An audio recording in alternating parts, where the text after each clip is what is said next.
When attaching a modern pergola post to a deck, you want to make sure you have something beneath the floorboards to hold that post securely. We recommend 2 layers of treated lumber. In this case, it's 2x10s, stitched together with galvanized nails. We cut that blocking to fit tight between the joists where we want to put our pergola post.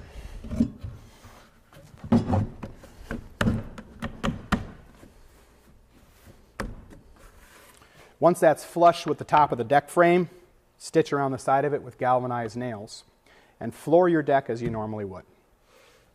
Once the flooring is on, you can go ahead and place your post where you want it.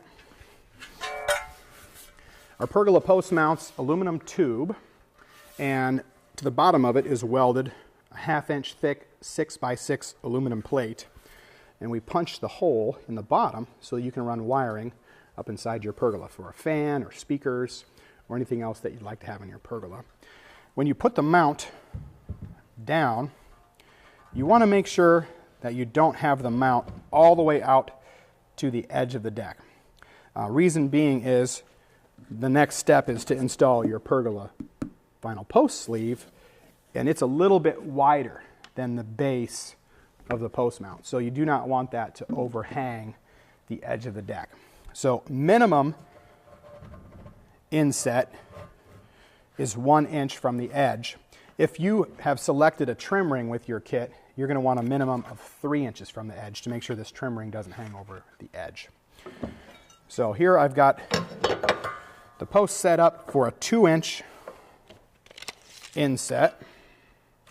And there's a couple of different ways you can fasten your post mount down through the deck.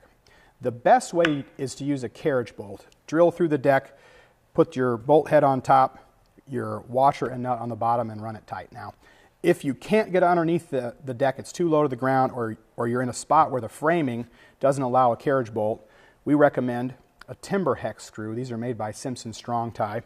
While there are a number of structural lags on the market, this is one of the heavier duty versions. So once your post is in place, you know it's square because you used a speed square.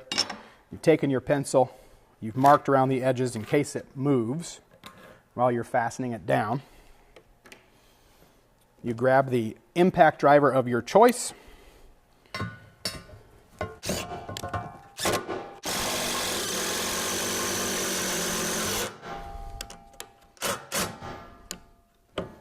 You don't want to crank it all the way down tight on the first bolt because it will pull that post over. So as you're fastening your other